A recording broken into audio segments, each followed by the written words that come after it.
Welcome to this week's episode of Ezentuary. After a brief hiatus, we return to an alleyway. Kakano is dead. You guys are standing with him. You had just tried to enter the wizard's tower, basically, with a monstrosity the necromancers provided, and they killed it, killed Kakano, and you guys fled. So, our story picks up where we left off.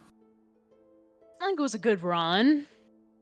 Could have been worse. Nay, lass. All of us could have died. That was a catastrophe of grand proportions. I think the necromancers severely underestimated the effectiveness of wizards. Well, maybe they should have provided us with a better abomination. I don't know. No argument there. That thing dropped like a fly in 2 seconds. Well, let us take poor Kakano's body back to the necromancers and regroup. Alright, so do you just ball him up and roll him like a roly-poly? I'm assuming one of us carries him, but I guess that's also an option. I would think that more than one of us is going to have to carry him. I imagine he's pretty heavy.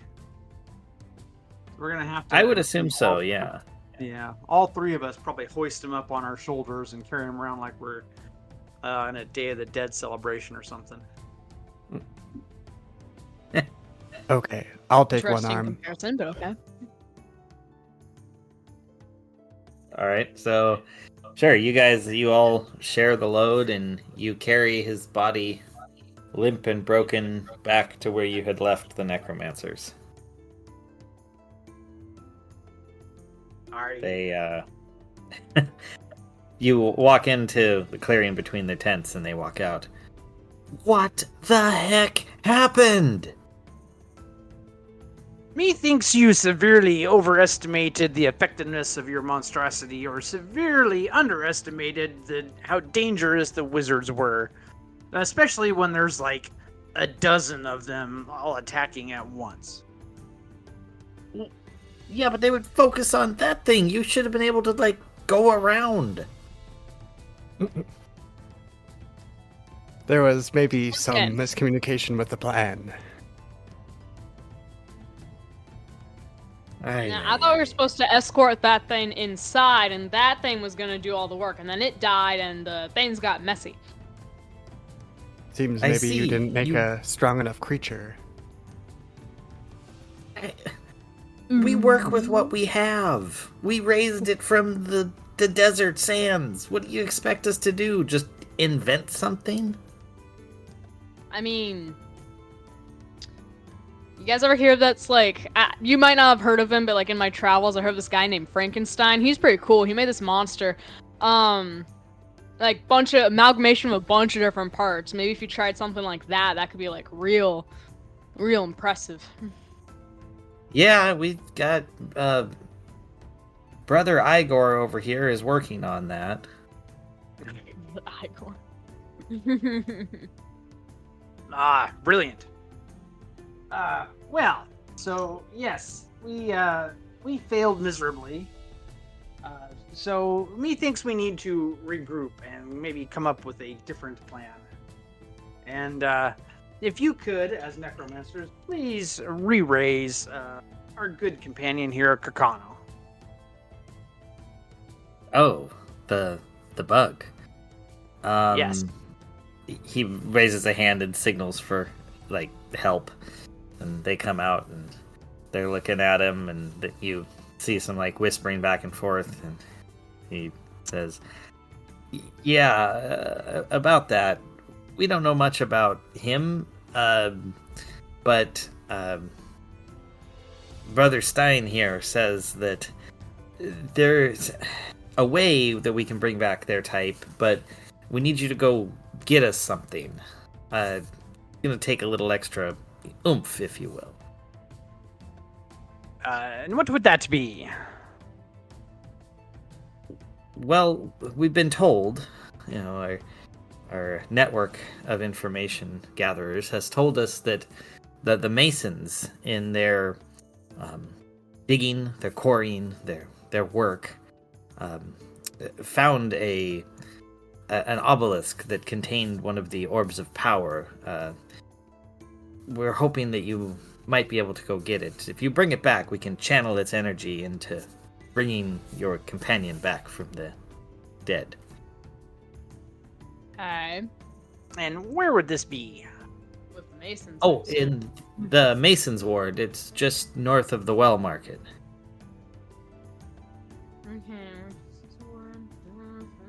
I see. Okay. We are depleted in all of our spells as well as our hit points right now. Will our dear companion Kakano keep long enough for us to rest before we continue this quest for ye? I don't know. How bad are you guys? Yeah, I'm down to 11 hit points myself. I'm about halfway to dead. Okay, so I about have- half 24 hit points of of 39. 39. Okay, so you're a little better off. I could probably manage. But I believe that me druid companion there has also depleted all of her spells. Yes, my spells are depleted. Maybe you have some sort of potion that could regenerate us faster. Yes, but the ingredients aren't cheap. If you've got at least a gold piece each, I could give you one of these potions of minor restoration. Could I That sounds pay like you- a fair deal. I don't have a gold piece. I only have silver, copper, and some gems. Perhaps I could give you one gem for all of us. Yes, I like the shinies. Okay, Oh, well, that's one good. gem for all. He looks at it, kind of shines it up, looks at it, and puts it in his mouth and swallows it. And then goes over and grabs some potions. He's like, here you go, here you go. Each of these should restore you to full health and one spell slot. Great. Thank you. And- Just one spell slot? Better than nothing. He's like, it's the best I can do. What about multiple potions? Would they restore more spell slots? I had never tried it. I mean, there might be some unintended side effects. You could try. Here, take another gem. Oh, sure. Thank you. I'll keep Another that. round. No Uh, gold. You're a very yeah. heavy spender. Where I come from, money is of no consequence. Well, yes, but you're not where you come from now, are you? All right. Fine. Well, are you guys? I'm not saying Okay. that. I'm just pointing it out. Something to All right. Well, yeah. You guys, you just take them.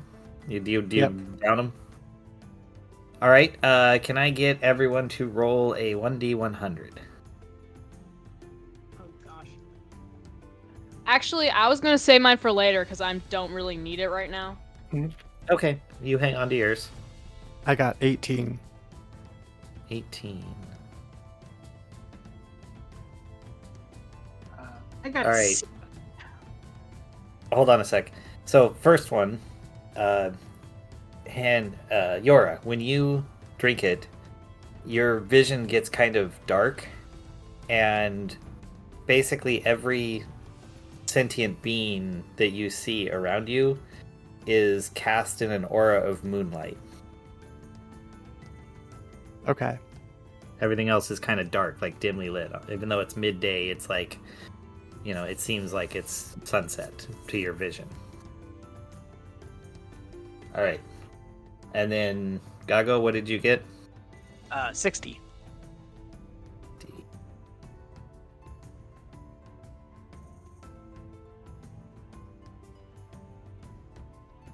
All right. So, your skin takes on a silvery white color And Yora, when you look at him, you like have to glance away. He's almost too bright. It's like his body is shining with moonlight. Okay. Well, that's just perfect considering we have to steal something from a bunch of masons. We don't have to steal. I mean, we could just borrow or buy. We're probably gonna have to steal. Maybe they do not know what they have. Okay.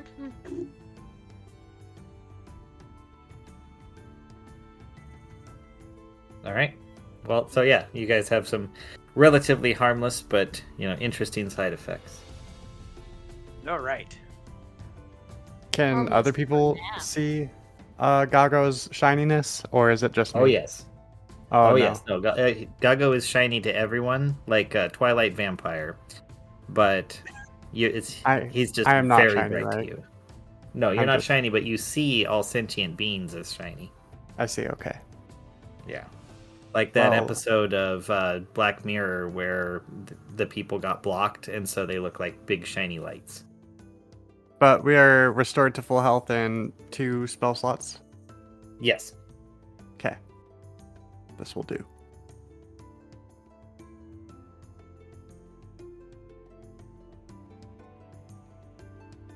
This gives me an idea. I'm thinking maybe I can use this extra shininess of myself to our advantage.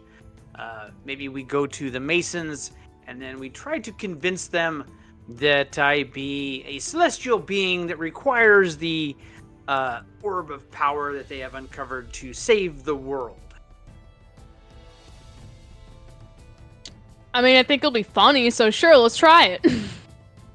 I think it's worth a shot. Well, let's go march on down to Mason Town. So does this moonlight does this light actually like shine through my clothing and stuff?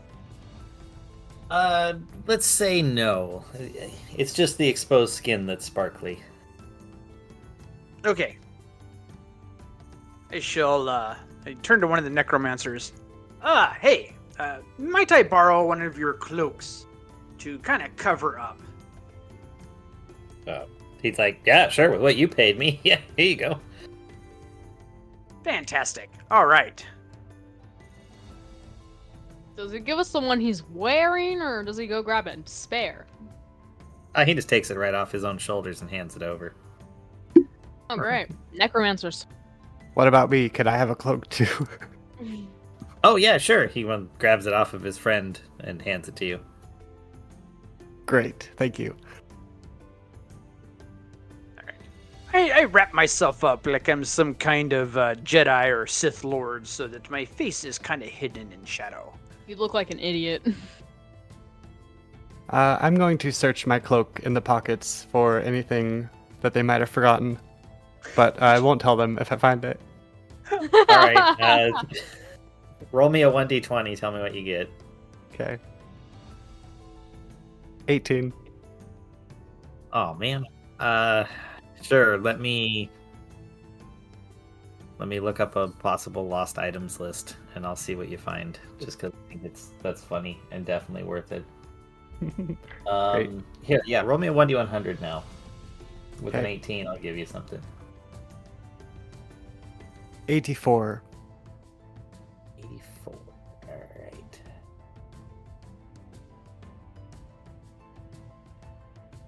All right. You find a little vial of some kind of liquid. It's glass with a cork in the end.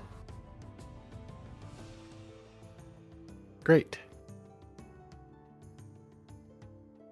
Who knows what this will be used for? But I don't tell Probably anyone about mystery. it until we leave. Okay. Right on. Awesome. Alright. I love it. Well, I guess we start walking, and I have two necromancers in tow. Or at least two people who look like necromancers. We Yeah. would just be in dark cloaks. We don't necessarily look like necromancers. To the untrained eye, maybe you don't. All right, so you start walking. I'm assuming towards the well market, since you said it was north of that. I. Yes. Cool. You guys know where that is. You've been there before. Okay. So, all right, so you walk over there, and let's say as you're walking in to that little area, you see a little kid run up to Hen, and it's like, "Hey, do you know you're being followed by a couple of like necromancers?" Oh, the urge to play a prank on this poor small child, but yeah, actually, they're indebted to me, like servitude, you know. So, but don't tell anyone. I'm gonna use them to infiltrate the necromancer embassy. Oh, that's so cool. Can I have a copper piece? A copper piece. Do I look like I have a copper piece on me? Why do you think I'm Well, you taking look- down the necromancer embassy? I need money. Duh. Oh, I'm just so hungry. Here, kid, take a copper. And I flick him a copper. The kid catches it from the air and then is like shaking, screams, and runs away. Yeah, worth it. Strange, okay.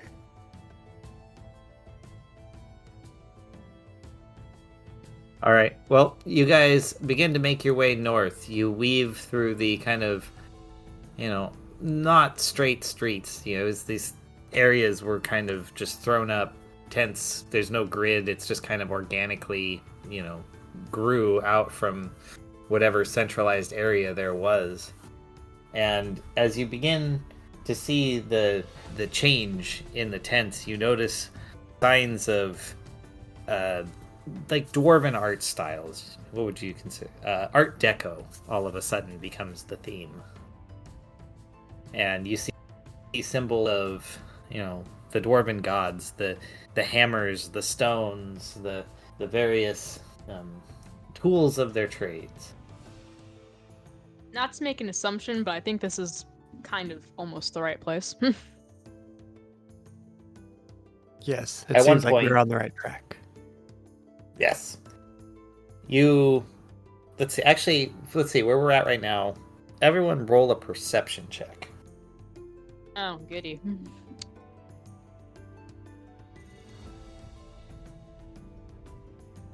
Hen gets an 11. I got a 10.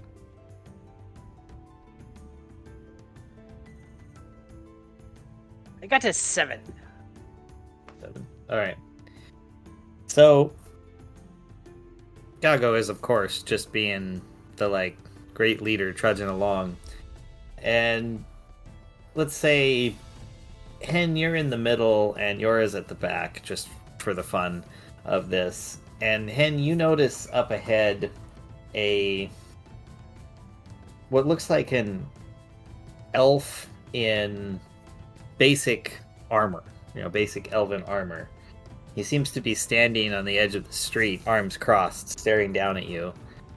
And Yora, you keep having this weird sense that you're being followed. And as you turn and you look behind you, you notice a woman, human, also armored, slowly walking up behind you with a hand on the hilt of her sword. Seems like only good things. Whisper back to Yora. Psst. Do you have some weirdo behind you, too? Or around you, too, I guess? Watching you? I look around and I turn and confront the person who's approaching me. Well, I was gonna ask for a game plan, but okay. Station works too.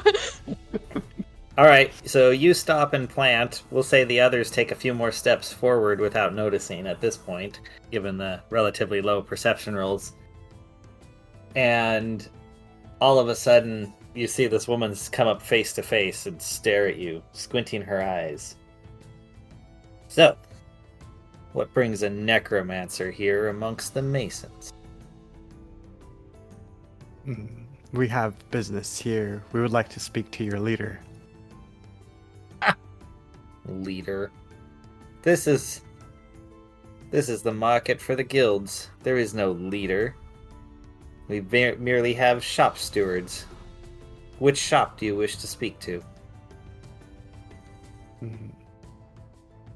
At this point, I throw back my cloak, exposing my shining skin, and I'm like, "Behold! I be sent from the celestial realms by my goddess on an important quest to save the world.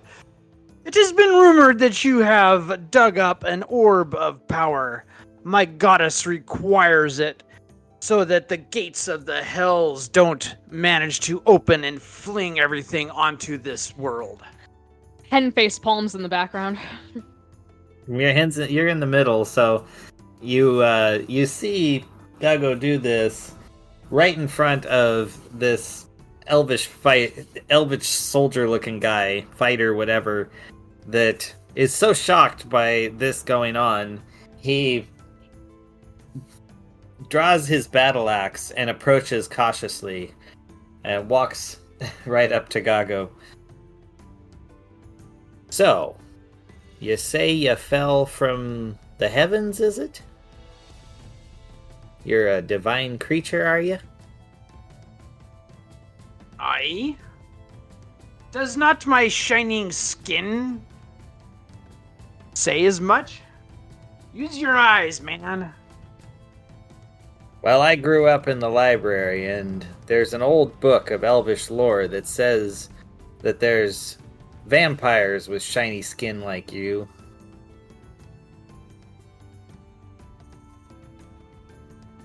No. Wow. My friend is not a vampire. Please. Look, This is if he going was a great. vampire, could I do this? And I cross my fingers and I put them on his forehead. And I say, "The power of Christ compels you." He kind of takes the the soldier looks at you really odd and like, I don't know why some guy named Chris would compel him, but I guess no vampire of any dignity would allow that. So yeah, okay, he's not a vampire. At this point, Hen just kind of takes a step away from the group and watches in the sidelines, like, "Oh my god, I can't believe I'm stuck with these people." Okay. So I mean, as I maintain my composure and I say, "Take me to the work leader whose crew discovered this orb." he guy up front gives you another confused look, and he's like, "I don't know what you're talking about, but you guys came in here looking like necromancers, pretended to be a vampire, proved you kind of weren't in a weirdly, oddly, not so convincing way, and now you're asking for some orb? None of this makes any sense to me." Of your pay grade. Damn, you didn't have to come for him like that.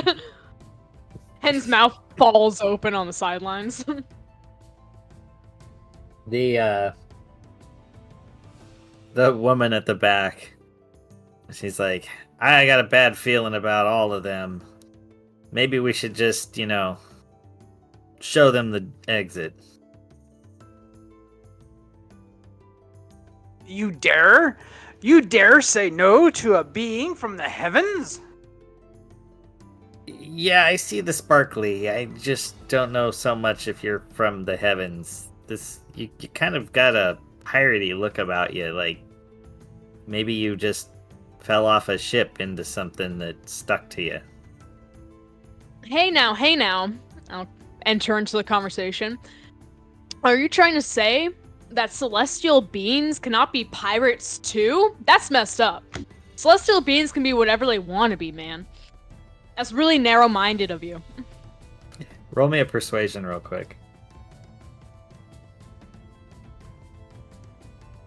A 5. She's just like, right. So you're saying that a celestial being's gonna come down, have all the opportunities of the mortal realm, and choose to be a pirate. That's as ridiculous as, like, a muse descending and choosing to become a stripper. No, you're not thinking about it. Why would they descend from the celestial heavens in the first place? Obviously, what's the one thing missing from heaven? Crime! Of course Money? he would turn to a life of crime. That's the only logical path to go. And what's more exciting of a criminal path than piracy? I landed on a ship It's good. when I came down from the heavens, and I was not wearing any clothes at all. And the people on the ship said, you can't walk around naked. So these were the clothes they gave me. Or that Now I would is love a also persuasion very on good that explanation. one. Let's see how good persuasive he is.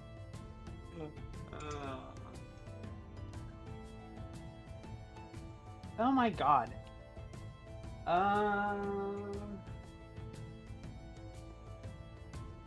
Be really nice if I could roll above a 10. Yeah, 7. It is a 7. 7.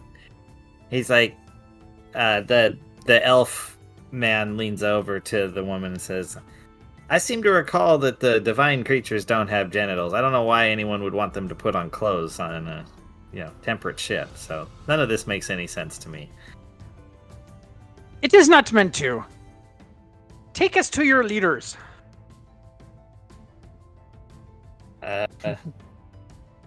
Well, I mean, I guess you want to come talk to the shop steward, sure. Why not? He leans over. Mira, you want to, follow behind? We're gonna take him to see Bill. Like, oh yeah, all right. No, he turns While and he's we're like, follow me. walking- Yeah. While we're walking, Yeah, I'm go gonna ahead. take out a copper piece or something from my pocket. And I'm gonna start magical tinkering on it. Okay. Yeah, you can do that. So it's not a very long walk. You just go up a little bit, and he leads you into a tent, and you notice right away that the tent is illuminated on the inside, not with any type of flame, but with glowing rocks. Like, they look like carved stones that are just emitting a kind of a soft light. Now, of course, Yora, you don't see any of this. To you, the whole room is still dark, except for Bill, who's bathed in moonlight, sitting at a workbench, tinkering away on a glowing piece of stone. Or, I guess, a dark piece of stone to you, but glowing to everyone else. Great. What does Bill look like? A pretty traditional dwarf. Long beard, long hair. He's got some of the glowing stones that have been carved into rings that have been woven into the hair of the beard.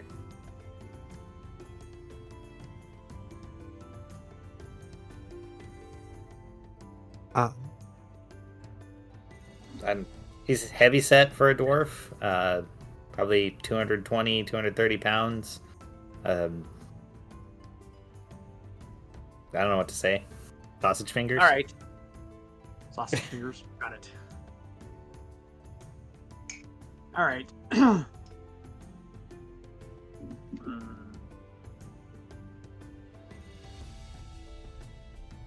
gotta think here. What was the name of his wife? Hera? I stride up to Bill and I go, I be sent from the celestial realms by me goddess Hera. It is our understanding that you have uncovered an artifact of great power, and my goddess requires it to help keep this material plane safe. All right. Really, no. Question about the room. Is there anything above, in the ceiling, anything that, say, a copper coin could rest on? If thrown. Yeah, there's a chandelier up there that's got some of the glowing stones for illumination. Okay.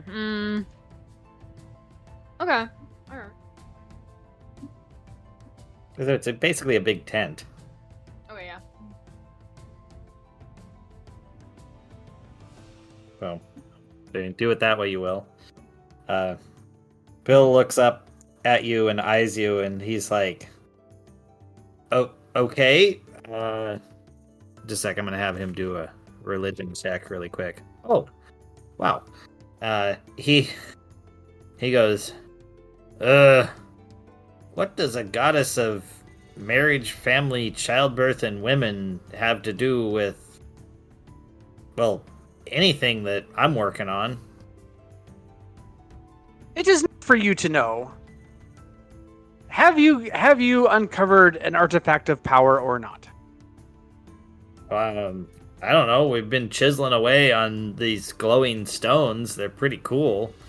The guys out in the desert found this obelisk and brought it in, and we've been processing it down at the crossroads of the guilds up here. It's been pretty neat. I mean, check it out. And he holds up a little carved version of himself that's glowing. You have destroyed the obelisk? He looks up and sees you. He's like, oh no, the obelisk has been kind of in pieces. We've been chiseling away at it. Check out all the cool stuff we've been making. It's all around the room. Might I say, you're a mighty fine looking dwarf lady yourself there. Thank you. Fine craftsmanship around here. I like it. Excellent. I don't see any rings in your beard. Would you be interested in adding one? It depends on what you can do for my clan. Oh, I don't know what I can do for your clan, but I know what you can do for my guild, if you know what I'm saying. Enough. Let us have one of those pieces of the obelisk. What? Oh, okay, yeah, here's a little chunk of unworked stuff. He takes his thumb and flicks it over to you. You don't have any bigger chunks of this?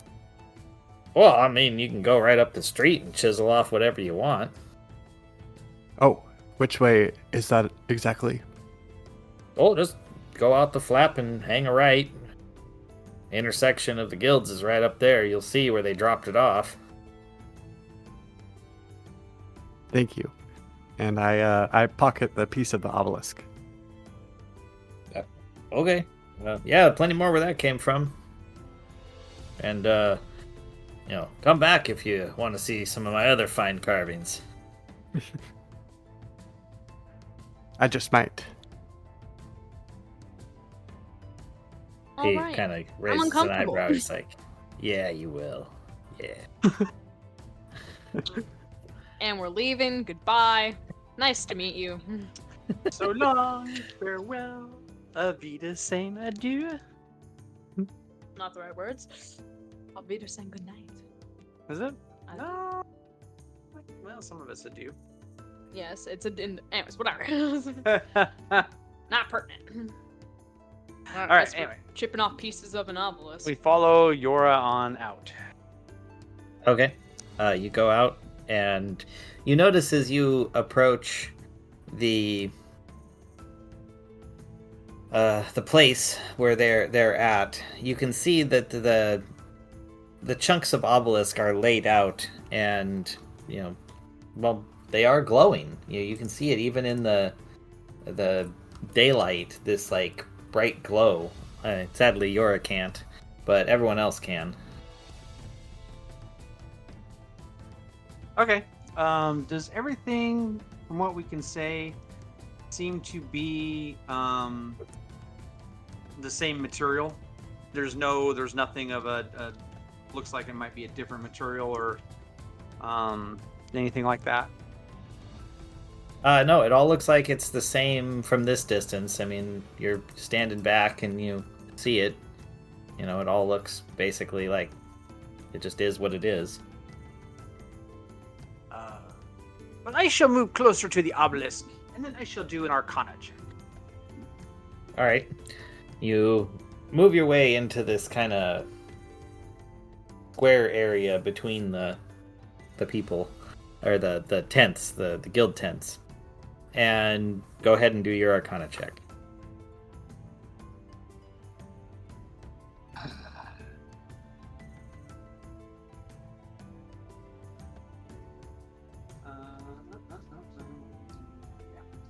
Seven. So I'm sensing a theme.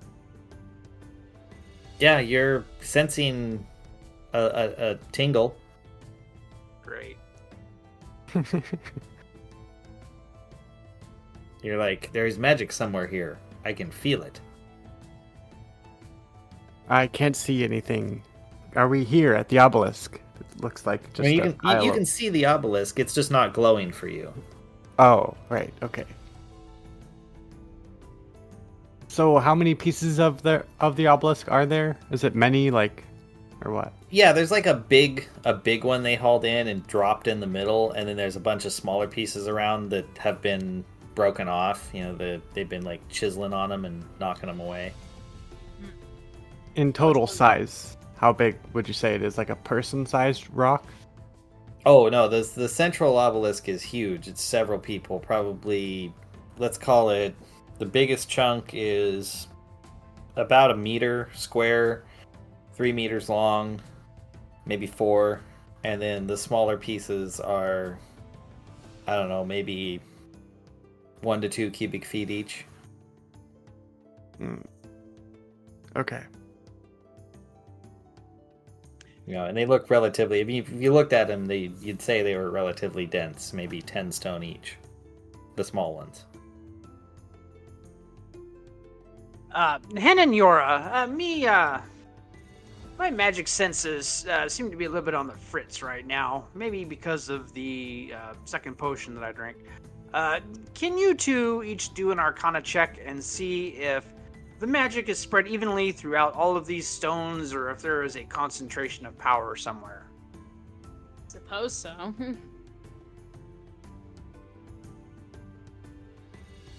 I got an 11. Hen gets a dirty 20. Yeah, you're like, there's something somewhere. But Hen, you definitely feel like in the middle of that obelisk there is something there. It is just like a pulsing beacon emanating. Ooh.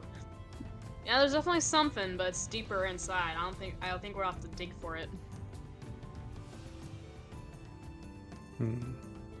Can you point us to the exact spot, and we will borrow some mason's tools, and we will start plinking away.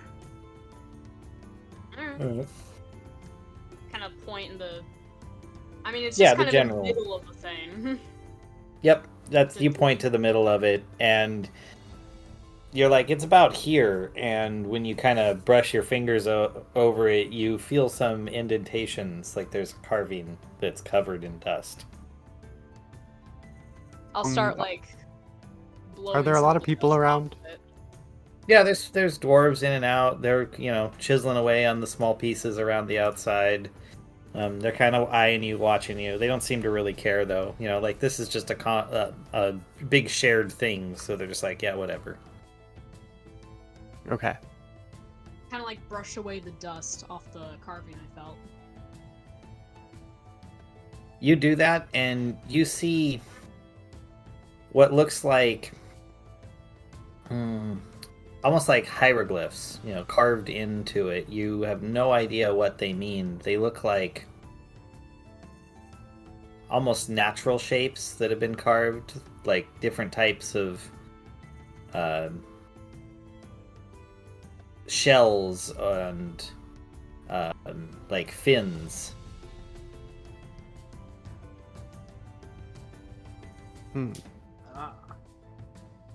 And then there is a kind of a, trying to think of how to describe it. It's like a script written, several lines down on a page, but carved in, and it's twisty and swirly and doesn't make any sense to you as you try to read it. Ah. I shall try to read it. After all, I am fluent in 7 different languages. Oh, look at you. I don't remember what your languages are. All right. Let me read them off for you.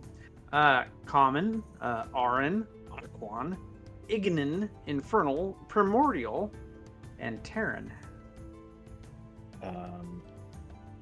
The heck is Aran?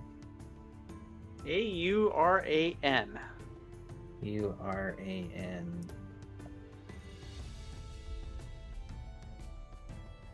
Aran are an old race, precursor to most humanoid races. Huh. Fascinating. Alright. Well, you can't quite make it out. You can definitely tell that this script is related to Aran, but it's like it's evolved, very far down the line from what you would know as the classical Aran. Like how Latin evolved into French. Right. But so you're like, oh, this is this base, but I can't make out exactly what it says. There is something here that looks like the old word for warning, but you can't be 100% sure. I speak Druidic and Dwarvish and Goblin. Can I read any of it? None of those help you here. Oh, okay.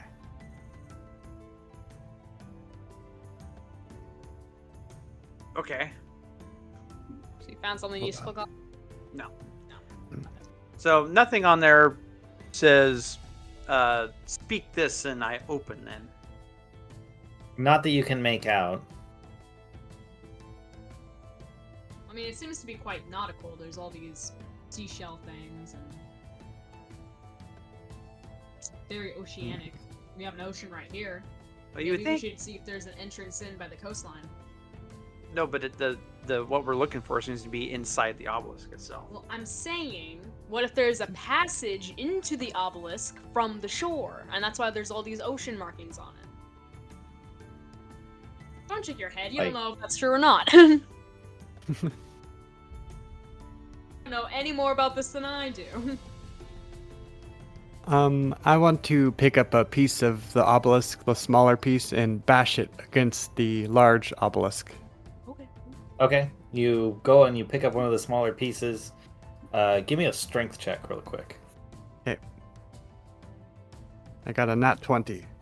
So Dang, yeah, you pick it up and you slam it down and you just shatter off a corner chunk of it. You break out a bunch of that script and it falls away. You can see just in the tiniest portion of the inner core of the obelisk where you hit it, what looks like glass dome.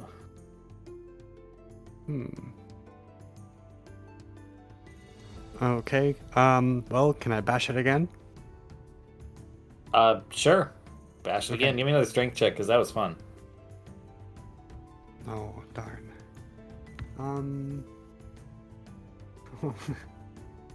I got a 5, so I think I have -1 on my strength here. So yeah, you bring it up and you lift up again. You struggle this time. You had exerted so much energy the first time. You drop it down, and just a tiny little bit of the corner comes off. Oh. Well, luckily it's not too hard, the rock. Maybe if we can get at this weird sphere inside here. I think that's what we're looking for. Glass dome in the middle. I have an idea. Just hold on a sec, and then I head off to the where I see the nearest mason. Okay, yeah, he's just over to the side.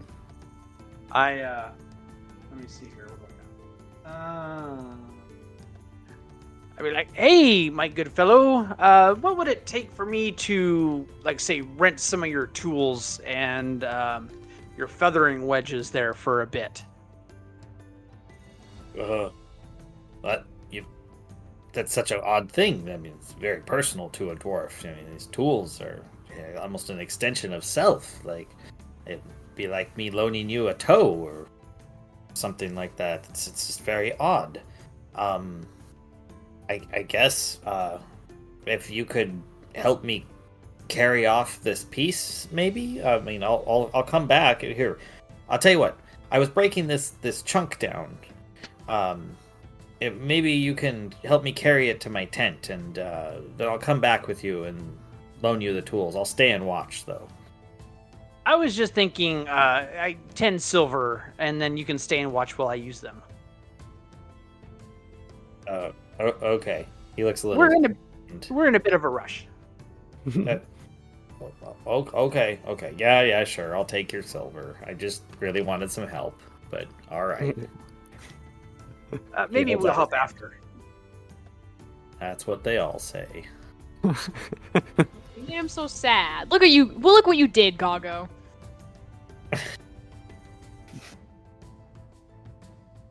All right. Well, it gives you the tools. Perfect. Okay. Well, then I go to the obelisk, and I find any cracks around the glass dome. Then I set the feathering wedges in the crack in a nice line, and then I start hitting them with the hammer.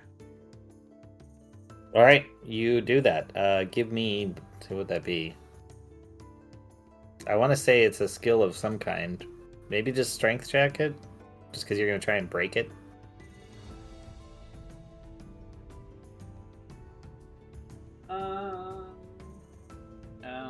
11.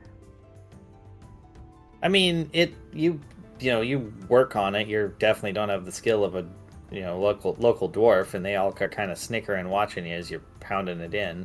You eventually do break off a chunk that falls to the ground, and you reveal a little more of what looks like actually a piece of glass embedded in the stone. It's really weird.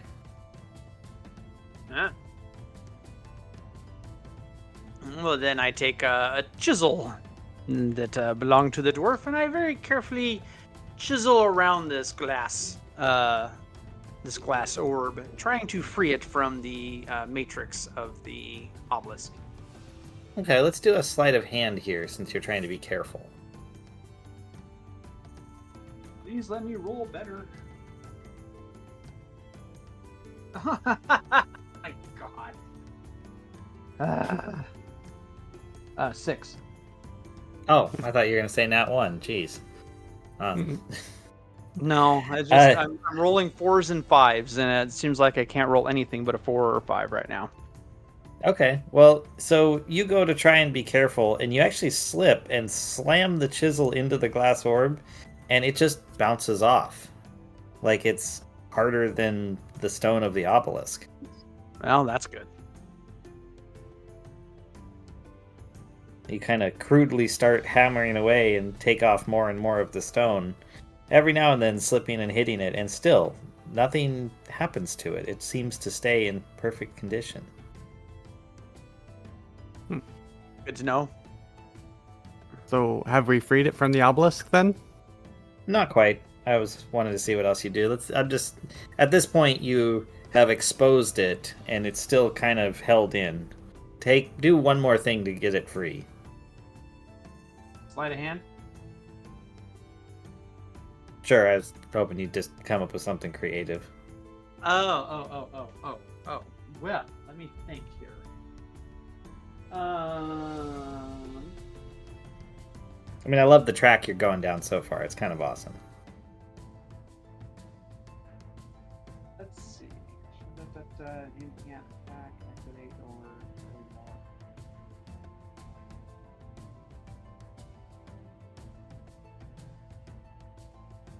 Right. I shall cast Mage Hand to see if I can use that to kind of help wiggle it free from the matrix. Okay. You cast Mage Hand, and something interesting happens. You direct it down to grab it, and the moment it touches it, the entire Mage Hand bursts into flame and then disappears from existence.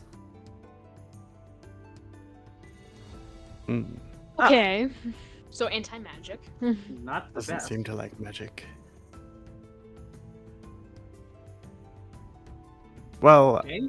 let me try something. And I take my shillelagh and I whack it with my shillelagh. The stone or the orb? The stone around the orb. I just whack it right above where the orb is. Okay, give it a whack. Give me a roll to hit first. Okay. 17 to hit. Oh yeah, that's a great hit. And then what's the damage it does? Hang on.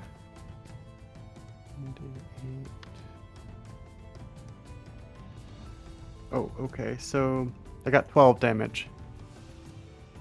Yeah, you whack it, and right where you hit it, thanks to where Gago had been chiseling, the whole obelisk snaps in half, and the orb just kind of slowly rolls out and goes dink, dink, dink on the ground and is sitting there. I throw my cloak over it really fast. Okay. Are you afraid it's gonna like set something on fire from the sun, or? I just didn't want to make a big scene, and I don't want to touch it with my bare hands. So I throw my cloak over it, and then I pick it up. All right, you have thrown the cloak over and picked it up. You are holding it in your cloak. I suggest we get out of here. Yeah. You sure you don't want to blow Bill a kiss as we walk on by? If you... I'm gonna go help that guy move that piece of the obelisk that he asked for our help with that Gago so rudely denied.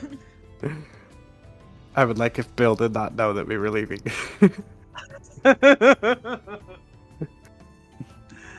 All right, so Hen helps the dwarf. I return the tools to the dwarf. Awesome. All right. You do that, and let's see here. As that's going on, Yora, you kind of hear a whisper, and it's just saying, "Please let me out. Please." No. I just try to ignore it and wrap it a little tighter in the cloak. Oh, come on. Let me out of here. I promise I can help you.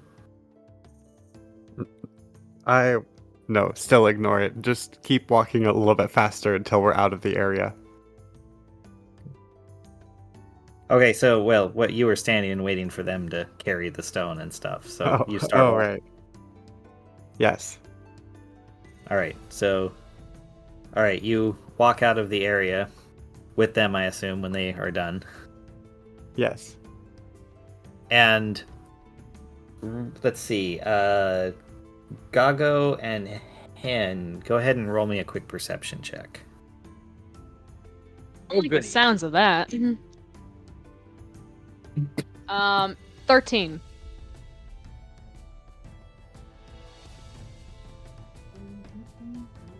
Okay. 14. 14. All right. As you guys are walking, you just, in the slightest, like, barely audible voice, you hear, you almost sounds like it's coming from Yora, this very kind sounding, "Please help me. Please let me out."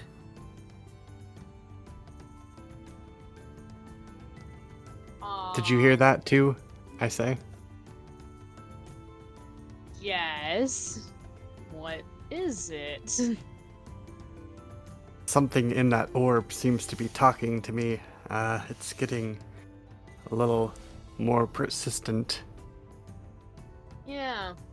Remember, there was some kind of a warning on the hieroglyphs in that thing, so I think we just ignore it for the moment.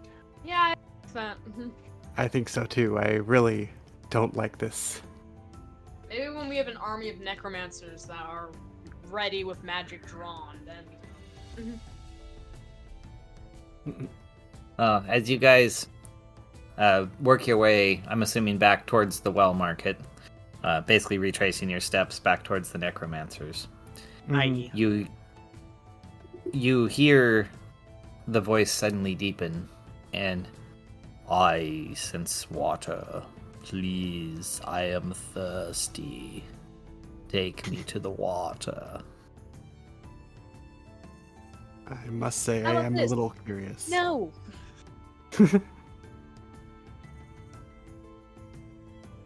Suddenly deeper voice really freaked me out. I have not drank in so long. Please. And you can wait 5 quench more my minutes. thirst. Won't be long now, little friend. Just wait 5 more minutes until we get there. No, not friend. I mean, Acquaintance this thing yet. Yeah.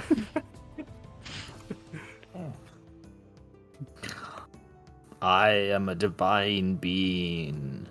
I must be cared for. Yeah, I'm a just divine being, trying that's to what we would say. return home. Let me go so I can go home. There's a little job, the little thing that we require first. After you help us, maybe we shall help you. The necromancers kill it though. Yes, help. I will help you. Let me go. Let me see the daylight again. They trapped me in darkness for thousands of years. You know, maybe there's a reason. Who is they? The ones who were here before you, when this was sea and flush with life, not a barren desert that I have seen it become. Ah, and who might you be? I am Esthi Kalua. Okay, that tells me nothing. What are you? You asked who I was, and I told you. Okay. Listen, if we were to even consider taking this cloak off of you and giving you parlay, we would need some guarantee of our safety. And I don't think you can really do anything that will do that. So you're going to the necromancers. I am a divine being bound by my word. If I give you my word, it is law. See, you can't prove that. We've already learned that's very easy to lie about being a divine being. Yeah, because you guys did it. Exactly, that's what I mean. Anyone can do it. Be fey or fiendish in nature for all we know. All right. Well, you guys work your way down through that area, and Yora, you can almost feel the orb shift in your cloak as it's almost turning towards the well at the center as you move around it. Actually, can I do like a history or religion check on the name to see if I even recognize it? Yeah, go for it. Religion or history? That's up to you. You just tell Yeah, me they're which both- one you're doing. I'll do history. Okay. Dirty 20. You're like, the name sounds familiar, like it's from a listing of a family tree. You're not sure of exactly what family, but you know that it's definitely something that gave you the willies, like a fireside story meant to scare kids. Oh, so Gotcha. maybe a divine being, but not necessarily A good one. a good divine being. Yeah. Something about this whole situation is just off.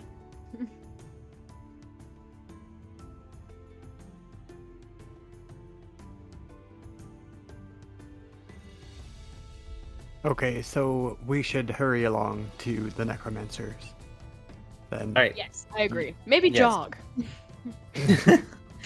All right, you accelerate and you move at a decent clip through the alleyways and down, and let's see, just for fun, as you're moving quickly through the from the well market into the wizard's market, what am I gonna do? Roll me a 1d20 and tell me what you get, everyone. I got to 13.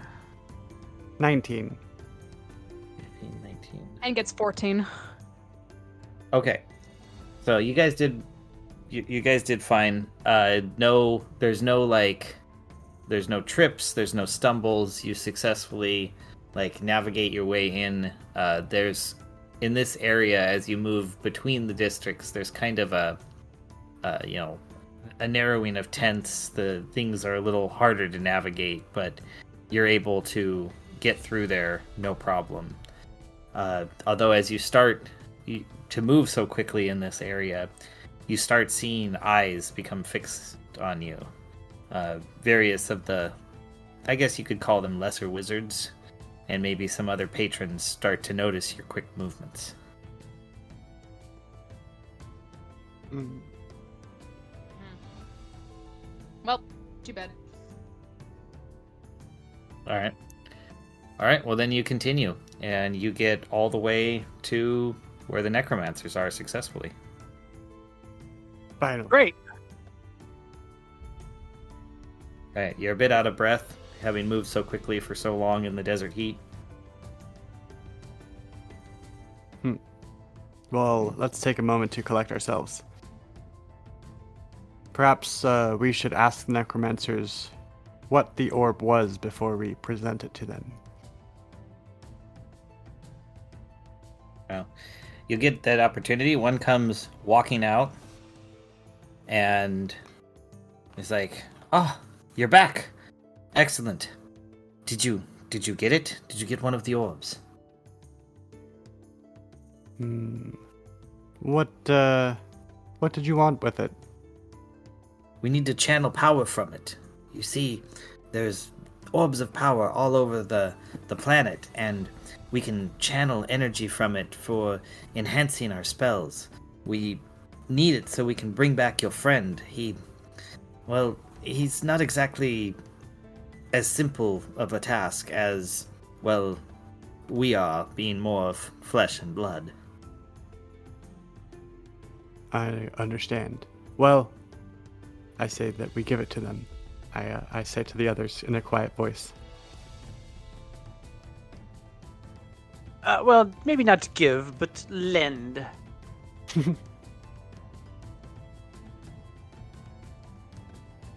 Will the magic be consumed in the orb if you do your channeling on it? Well, not really. I mean, I don't think anyone's ever, killed one, as far as I know. They're just more like conduits, a focal point of our magics. So it would make you stronger even after you healed our friend, then, eh? Well, yeah, we can use it for all sorts of things, but, I mean, if you want to save your friend, we kind of need it for him. Well, I'm just thinking that there might be a little more that you could give us for our troubles, given that this is such a valuable thing to you. I guess. We didn't really necessarily need it until you needed it for your friend, but I suppose we could pay you for it to... But wait, you're gonna pay us to help you then? Wait, none of this makes sense. Swing and a miss, Yora. Well, worth a shot. Okay, well, I am going to give it to them, I think. Alright. You go to hand it over, and he reaches out with his bare hands, and he grabs it, and the moment he touches it to his skin, he just starts screaming. It's like he is in an incredible amount of pain, and he only basically picks it up, almost as a reaction, and then drops it, and it hits the sand and lies there on the ground, and he's just shaking, looking at his hands, but there's no damage. I throw the It's cloak just back like, over it. What was that? I don't recommend Oh, touching your this orc thing wanted- with your hands. He Use the he cloak. calls. Oh, okay. But I've never had one. I mean, I've read about these things all my life, and they're not supposed to do that. Where did you get this? It is not some bauble for you to play with and touch with your dirty hands. Oh, okay then. Jeez, that wasn't trying to be offensive. Thought you had a little more professionalism. I guess. How much more professional do you want me to treat you like a corpse? I'm most professional with the dead. Anyways, got we it. got from the obelisk, like you told us to. Fascinating. Well, it's just so weird. Was there anything special about the obelisk? The obelisk had seemed to be a warning in an ancient tongue, somewhat similar to Aran, and so it seems to house some kind of a being of great power that gives us the willies. Oh my.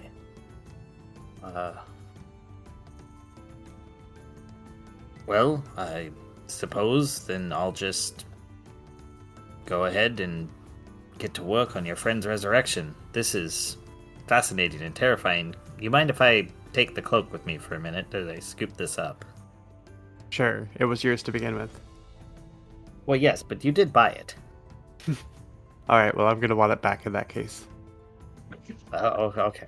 So he Might as well. Scoop- scoops it up and carries it into the tent, and you see Kakano's body laid out on basically a table with candles around it, and they set the orb in, and you can see there's a kind of a glowing light around, and from your perspective outside, Yora, you can see after the orb is set,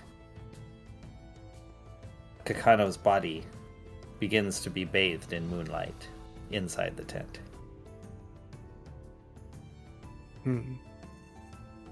I hope this works. Yeah. I'm actually glad he's kind of out of it for the moment. I'm sure he would have hated all of this. Oh, I have every confidence in it. But let's see. Okay, so he comes back and he says, "All right, this is going to take some time. You know, when the dead don't exactly like to jump back to life. So we're going to need a little bit of time. Perhaps you should go do something in the market for a while, or, maybe see if you could figure out a way to complete your last task." You mean the last task that ended up with Kakano dead and your abomination killed? Yes, that one, since you were supposed to be doing something and you failed. Well, I guess we can do a scouting mission. Or we could, hey, take a nap.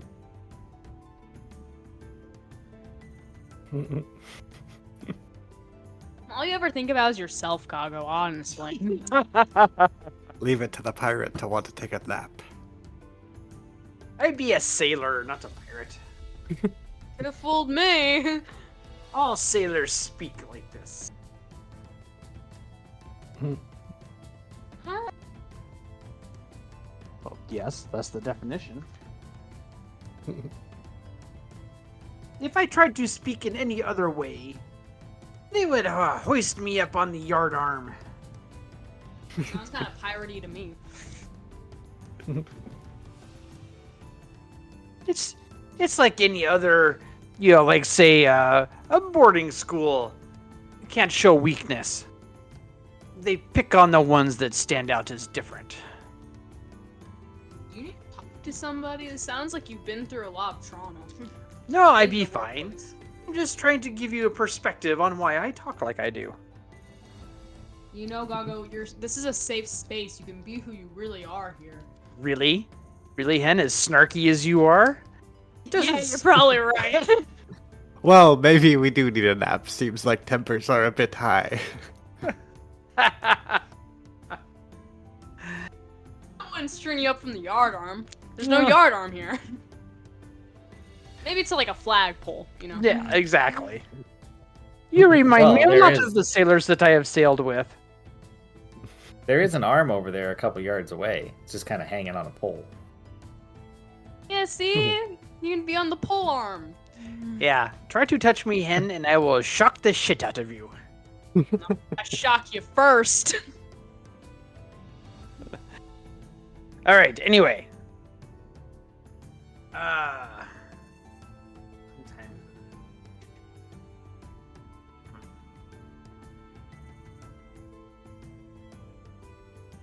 Suppose we could try to wander through the wizard's quarters again and just kind of scout around. Well, wait a minute. I'm still glowing, aren't I? Yeah, you are. You're all sparkly. Yeah, probably not a good idea for me to try to skulk about the wizard's quarter right now. Or maybe you can convince them that you're a divine being. Yeah, that didn't work real well with the Masons, and the wizards are probably going to be even more, what's the word I'm looking for? Skeptical? Yeah, that's the one. Skeptical. Oh. I mean, if I really wanted to try and convince someone of my celestialness, maybe some country cleric and his peasant flock might be it.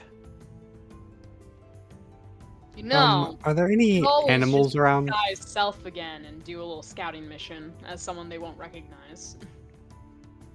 There's some where you're at. Yeah, there's some chickens and small fowl. Could I go over to the nearest chicken and I'm going to take a piece of bread out of my kit and rip off a little crumb, and I'm going to dab a little bit of this liquid that was inside the vial of the necromancer's cloak. I'm going to dab it on there and then feed it to the chicken. Okay. You do that, and you see really quick. I need to look up the stats for a chicken in 5e. Okay. It exists for everything. I just need to find it real quick.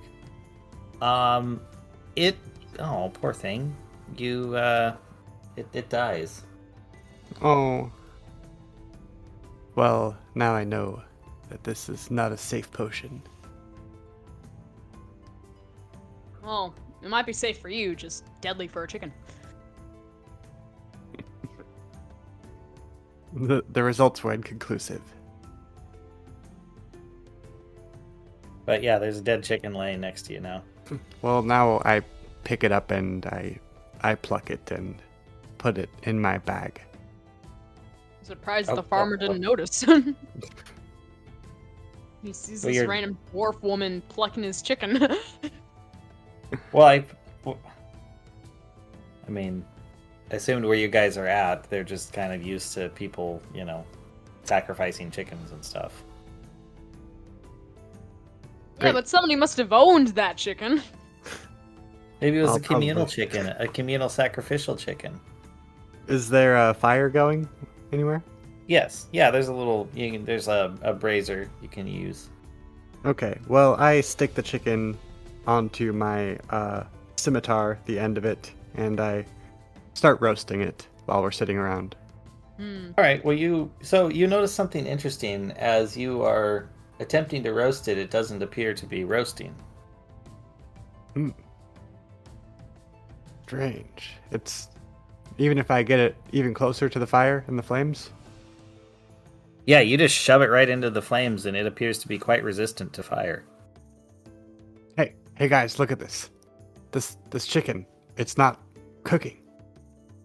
Oh man, I thought we were gonna have chicken for dinner tonight. Me too. Well, that should be very interesting. Something about this potion might be like a invulnerability or something. Yes, but it also killed the chicken, so. Can't tell for sure yet. Can I just eat a piece of the raw chicken? I guess you can. It's really not advised, but She's a dwarf, she'll probably be fine. Just a little piece. Is it racist if it's a compliment? It's like a positive thing? there's positive racism. Okay. She's a dwarf, she'll probably be fine. I cut off a very tiny sliver of the chicken and I eat it. All right, you take a piece of the meat and you eat it, and you find that you're able to chew it, but you know how normally, like, as you chew, your saliva kind of helps break down what you're eating? In this case, it does not. You're able to, like, masticate, but that's it. And also, it's raw chicken, so it's kind of gross. I spit it out. I go, "Tuh." It won't chew either. Definitely seems like an invulnerability potion. But Maybe with rubber. some nasty side effect. Yes. Rubber skin or something like that. It's like medicine, but like in the little subtext underneath the advertisement, it says the warning may cause death. Like the following side effects may occur. Maybe I just gave Yeah, it too if much. death occurs, stop using. Maybe it is not meant to be drinking, but used topically, like rubbed on the skin. Good point. That's a good point. Well, I don't think now is the time.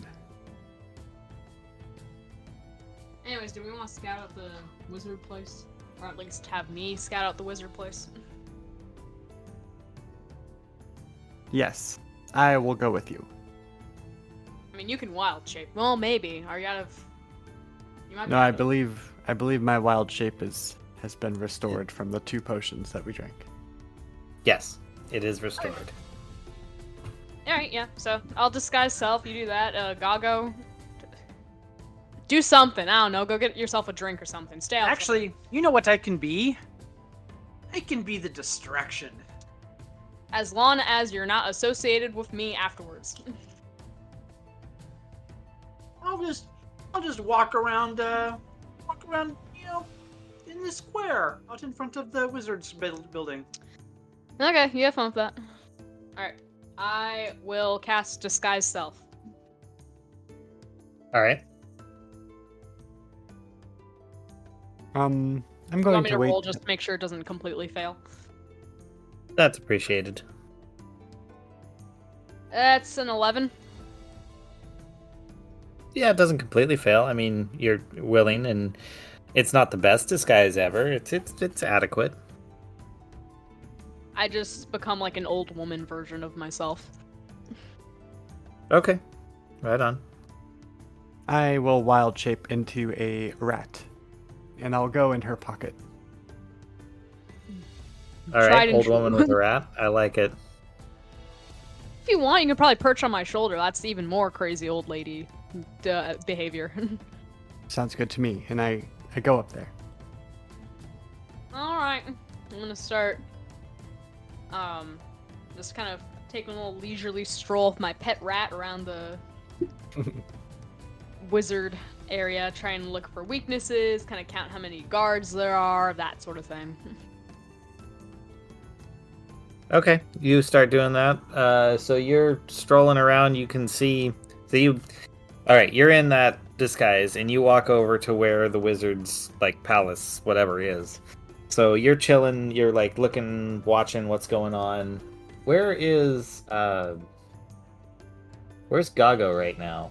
All right, so as they're in disguise, I wrap the cloak back around myself and walk with them until we get to, you know, the square, you know, the open area in front of the wizard's building. And then I take off my cloak and I do my best to impersonate a living statue. All right, give me a performance roll.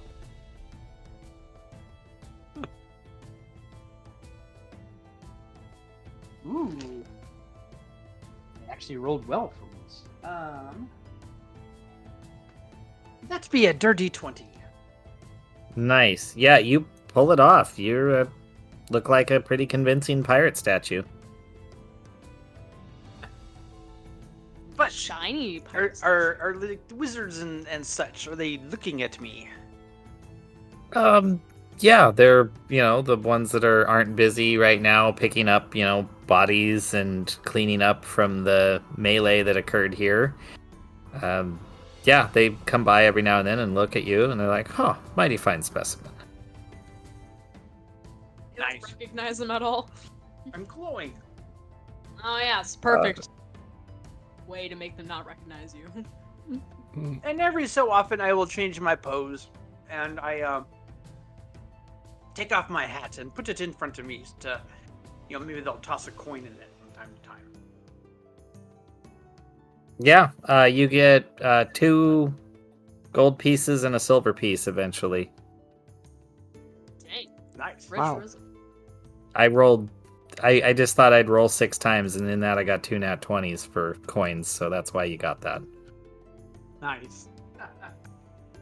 So, is there any back doors to this wizard palace? Well, as you chirp that towards Hen, I'm sure Hen is just wandering around, kind of observing, and you do see there's the main entrance, and then as you work around the side, there are other smaller doors, that seem to enter other portions of the. I don't want to call it a palace. It's a large meeting hall. Are there any Are there- rat-sized holes in the wall anywhere? Yeah, maybe a sewage drain or something. Oh, there's not a sewage drain, but there's definitely some areas that a rat could fit through. So is this? It's a 3-story or 2-story palace. What is it again? I remember going upstairs. I envisioned basically, for the most part, a 2-story wooden structure with a bit of a spire on one portion, and that's where the Turbo Wizard goes. That's his private area. Okay. Are there any tubes or anything leading down from the spire? Maybe a drain pipe or something. Oh no, there's nothing you can see from the exterior. It's just wood all the way up. Well, interesting. But it's only 3 stories in total, the spire. Correct. Question: Yes. is there an open window in the tower, the Turbo Wizard Tower? On the 3rd floor. Yeah. Give me roll me a 1d20. Tell me what you get. 18. That's pretty darn good. Yeah, I'd say you look around and you do see there is a propped open shutter. It's not really a window as much as it's just a shutter. I wonder if it would be possible to throw me up there. Even better, I've got a spell called Catapult. Nice. Rats can climb walls. all right. Yes, tell but Laura- come on, this is fun. Yeah. Well, how about this? You can try climbing it first, but if you can't do it, then we'll do Plan B, or we should say Plan C for Catapult. I like this idea. Yes, let's play it safe to start. So I tried to climb up there to the window. Maybe I start by going up the side of a door or something with lots of texture. Okay. Let's see. You're a rat and you're climbing. It should be relatively easy, but still, give me a rat athletics check. Okay. Let me look up a rat stat block really quick. Okay. I think that's the best thing to do. Okay, so we'll just use your regular athletics. Oh, it's a dex +0, so it's just a straight roll. Dang, I got a 4. All right, you're struggling. You're not used to being a rat, and you find actually that the wood is surprisingly smooth. There's not really a good way for you to like dig your claws in. You're really struggling. You make it up. I'll give you the first level. You make it up to the like area on the first level that you can stand, but it was exhausting. I mean, it took a lot out of you to get this far. Yeah. Okay. I returned back to Hen and I say, "Man, it was too tough climbing." In wild shape, you can't talk, so I'm just assuming you squeak at me. Oh yeah, I just squeak. I go, squeak 'em, squeak 'em, squeak. Oh. Didn't work, huh? And you do it sadly. Yeah. Squeak. Alright. I kind of like set Yora down the ground and like do some like measuring with my thumb, you know, like lick my finger, put it in the air, check for wind, you know. And then I cast catapult. Okay, what does casting catapult do?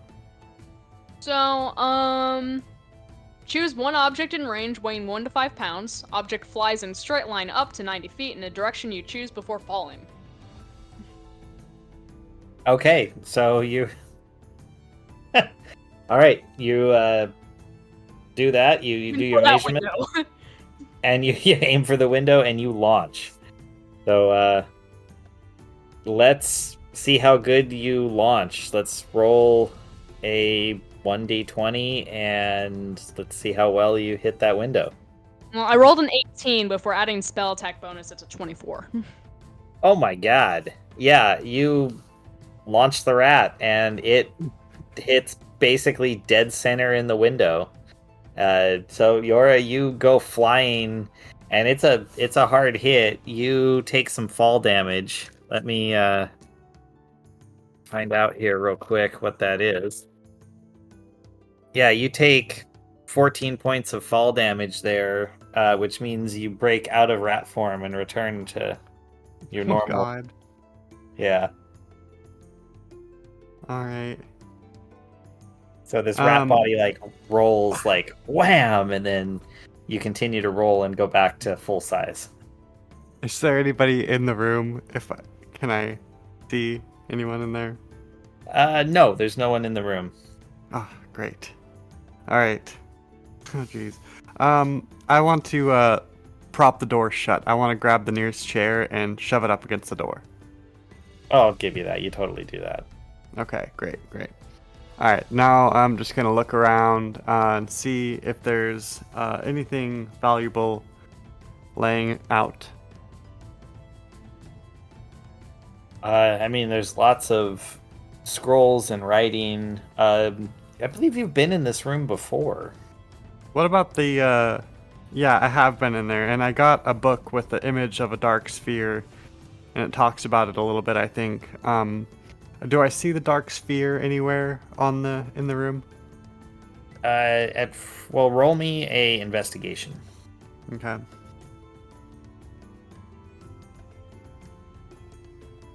I got an 18. Ooh, nice.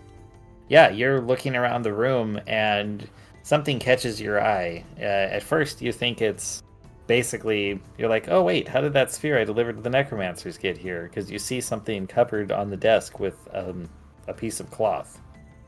Okay. I'm gonna pick it up with the cloth, and I'm gonna look out the window and say, "Hey, Hen, are you down there still?" Yes. Well, yeah, you can see Hen, and you can see that just for fun, I'm gonna roll this. Yeah, and Gago has had gaining somewhat of a crowd. In fact, Gago, roll me another performance.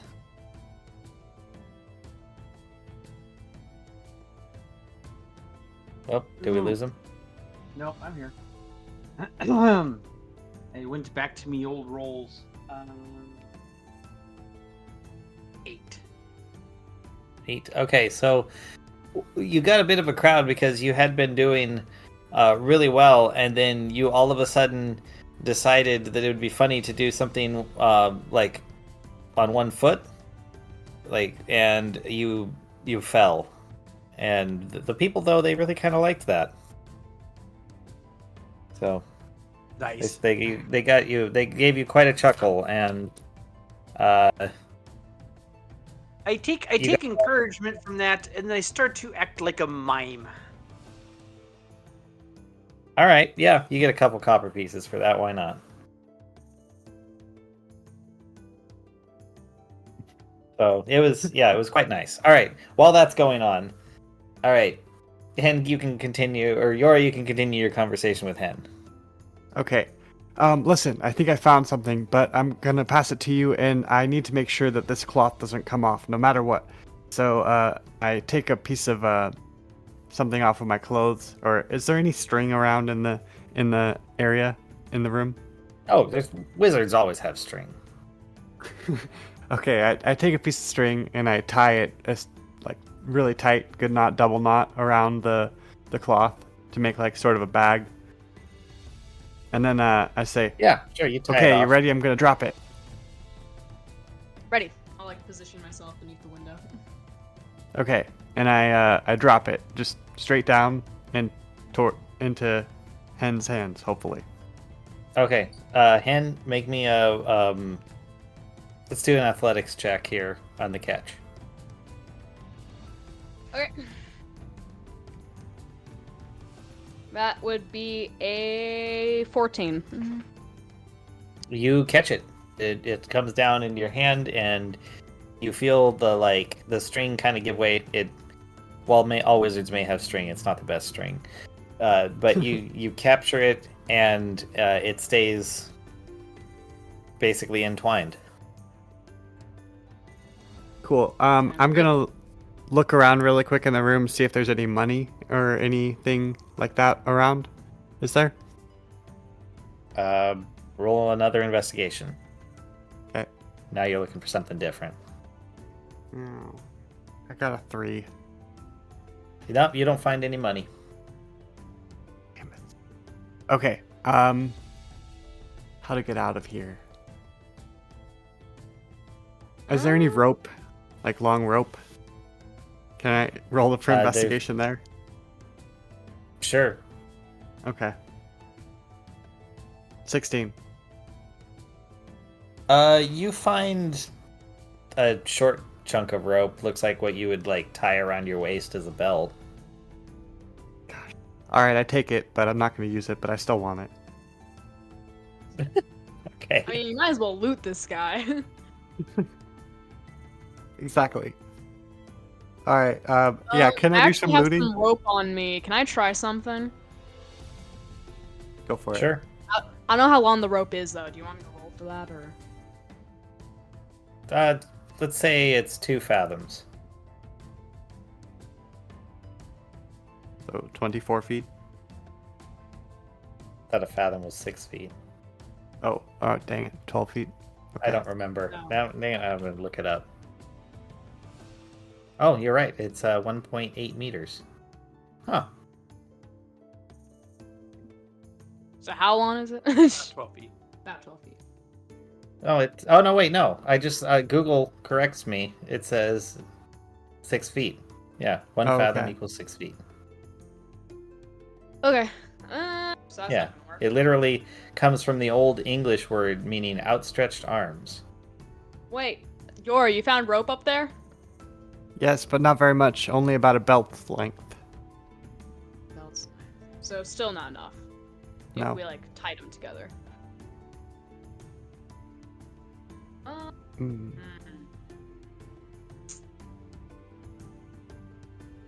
Well, can I just do some looting? See if I can find anything else in here? Are there clothes in the armoire in that room? Yes. Yeah, I'm gonna look for some bed sheets. And Yeah. Oh, there's bed sheets for sure. Okay, well, I start making a rope out of the bed sheets by ripping it into long strips and tying the long strips together. Oh, that poor man. You know how expensive a bedsheet is in this day and age? Jeez. It has All to be right, done. All right, yep. So okay, you. He's not very nice. I'll just Maybe say he you doesn't do deserve that it. successfully. Okay, so I successfully have a long enough rope to reach down there. Yes. Okay, I tie it onto the curtain, onto the doorknob, actually. Oh God. All right. Great. Yes, and I throw it down. Does it reach the ground? I'll give this one to you. Yeah, it reaches the Okay. ground. All right, great.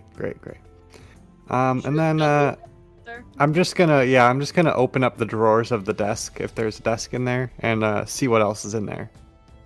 Papers, quill, ink. Okay. This guy's boring. I want to open up the armoire, see if there's anything in there.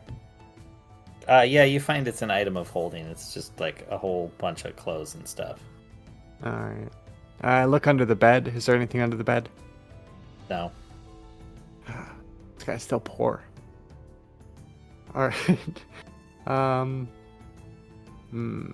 Oh, can I cast a detect magic Yes. really quick?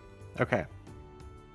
I'm not great at casting spells. Oh, I remember. I do my spell attack modifier, right? Yes. Plus my d20. Yes. I got a 24. Jeez. Yes, you very well detect magic in this room. You find lots of little things of magic are all around you. Little trinkets. There's like auras around stuff, under stuff, all over the place. Okay. Well, I'm just gonna grab the nearest magical trinket to me. Okay. All right. You find a kind of coin-looking thing. Cool.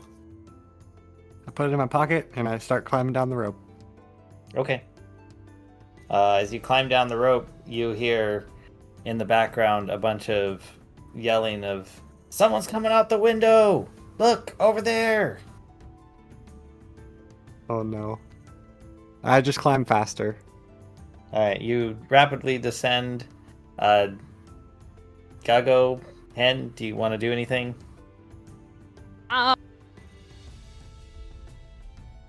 So who is pointing and yelling? So the wizards that were out front doing their like cleanup duties.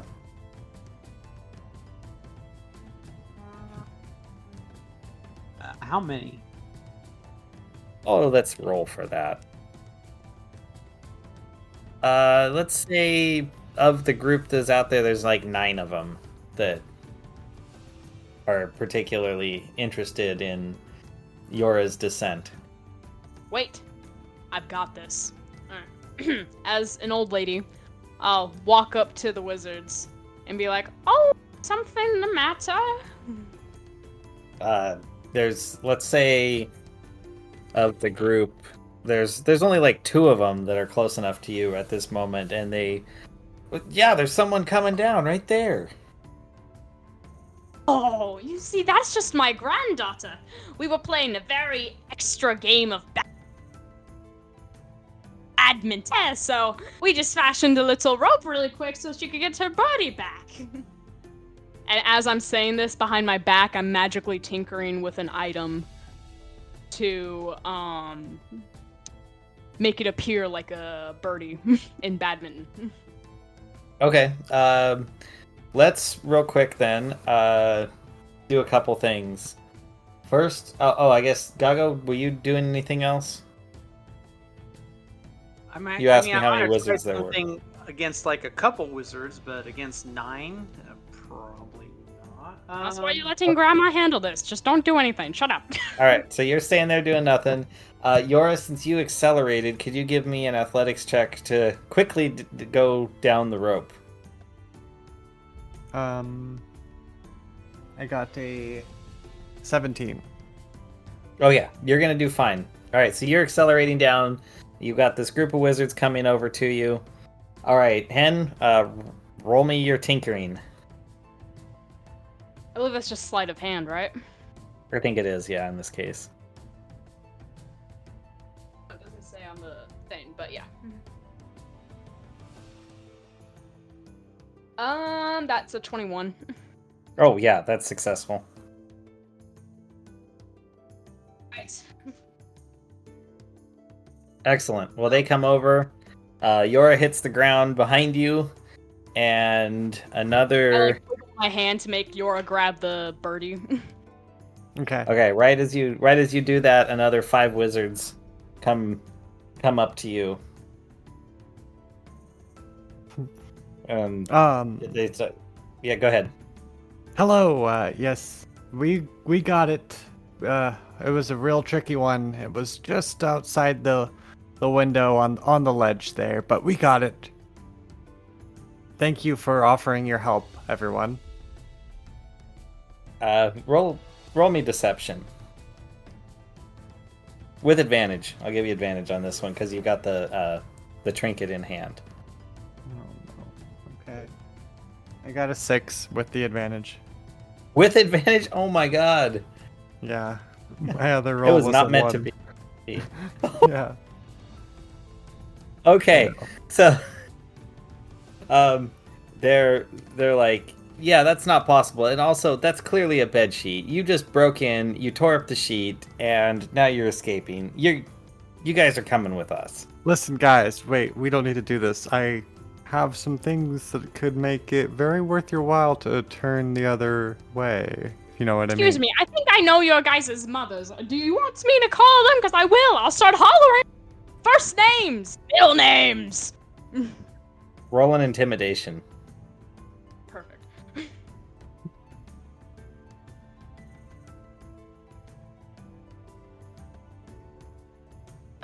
5.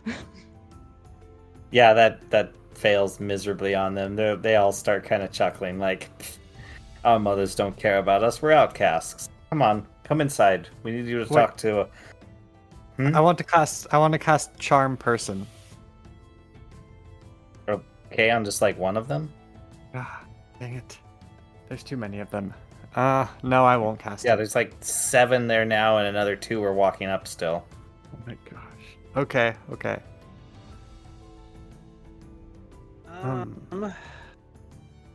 So while all this is going on, I've kind of moved up behind them, Okay. and I'll stop about 15 feet away from them, and then Okay. I'm going to cast Thunder Wave. All right, go for it. All right.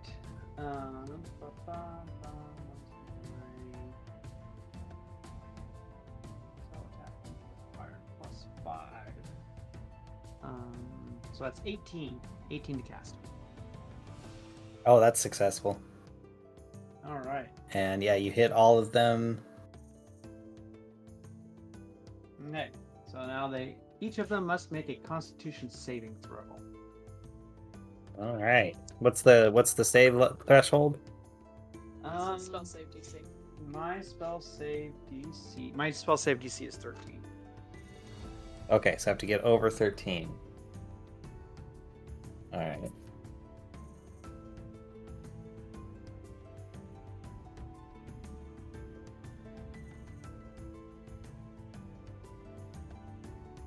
I got a 22.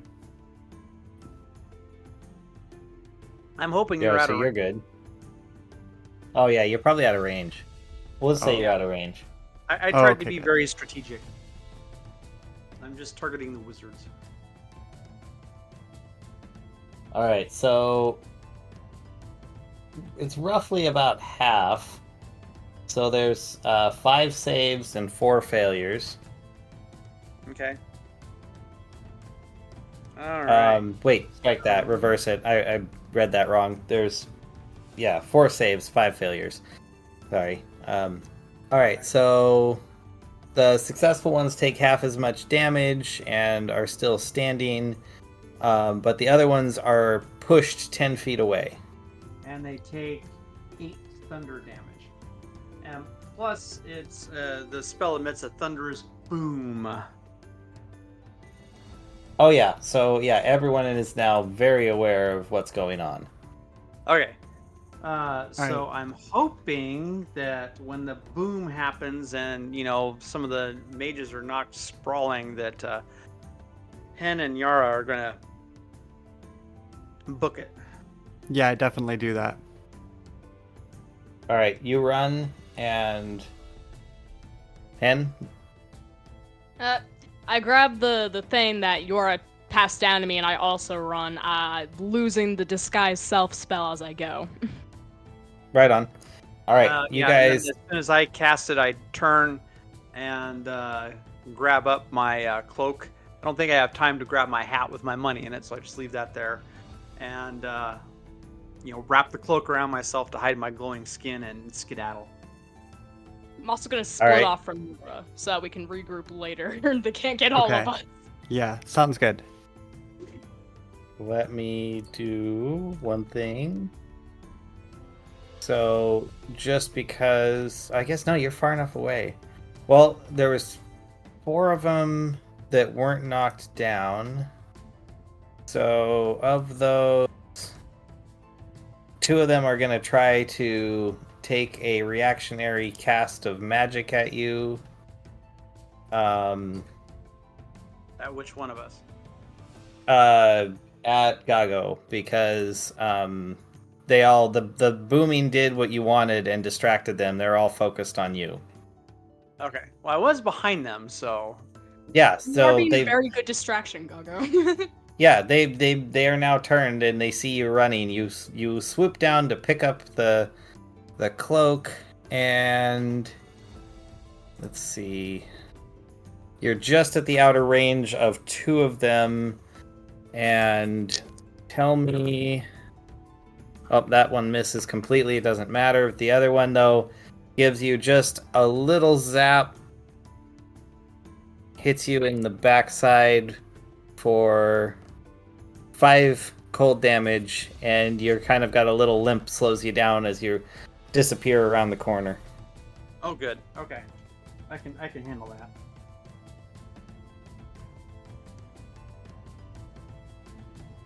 He was able to get off a little quick ray of frost and pop you. That's good.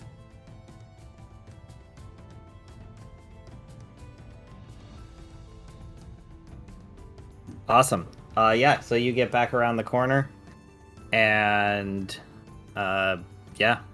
Where are you guys gonna try to regroup? Probably at the necromancer tent. That's where I'm gonna go. that'd be the go-to. But we gotta shake these guys first, so. Yeah, Well, is there anyone following us? Let me roll. No, you guys made a successful getaway. Sweet. Yeah, you went right. Oh, yippee. In case I'll do like a couple laps around the neighborhood, like. Just to make sure before heading back to the necromancer's area. Probably a good idea. Yeah.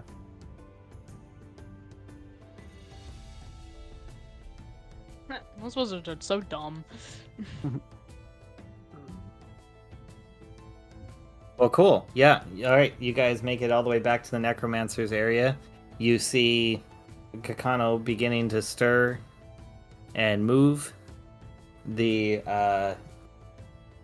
that glow that Yora you can see around the living really brightens up, and he's appears to be fully conscious and in the light of the moonlight again. Oh, thank the gods. Awesome. Nice. All right. Given your guys' success, I think we should stop here and pick up next time. And everyone levels up across the board.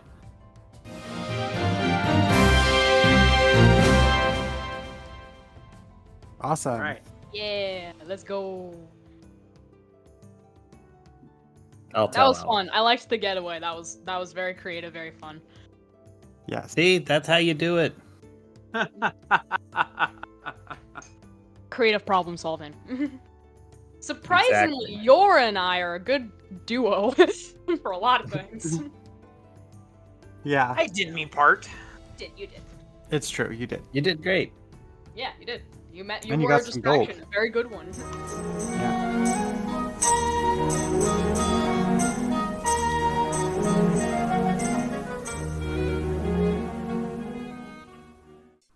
This has been an Azentuary LLC production. Find us online at azentuary.com for character bios, merchandise, Patreon, and more.